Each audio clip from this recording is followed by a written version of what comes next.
if God's intention was to, in fact, give us this gift of the knowledge of right and wrong, and God planned for the basic nature of that gift to be arrived at through the process of evolution, that would not diminish its significance any more than the fact that we are able to have intelligence and language as a process of evolution that we think we can understand diminishes God's hand in all of it.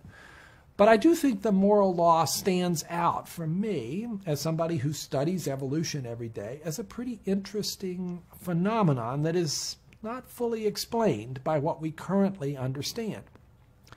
Again, one has to realize that evolution doesn't really care about much of anything except reproductive fitness. That's what counts.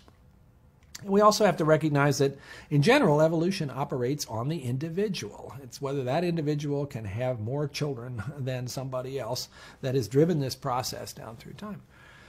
The moral law has interesting callings upon us at times, calls us to do things that sometimes we really don't want to do.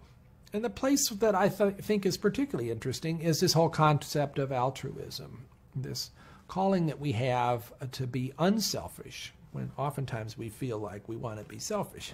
And particularly when that calls sacrificial acts, or even radical sacrificial acts, such as putting one's own life at risk to try to help somebody else.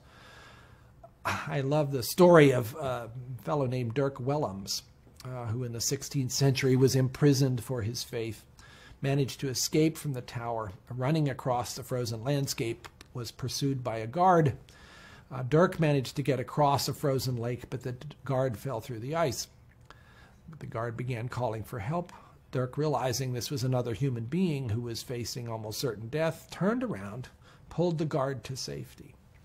The guard promptly arrested Dirk, took him back to the tower, and he was put to death a week later for his faith.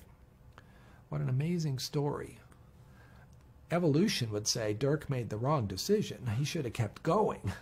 He should have had a chance to pass on his DNA, and instead he did this crazy thing where he sacrificed his own life, surely with some realization that he was putting himself at great risk in order to help this other person who in many ways was his enemy.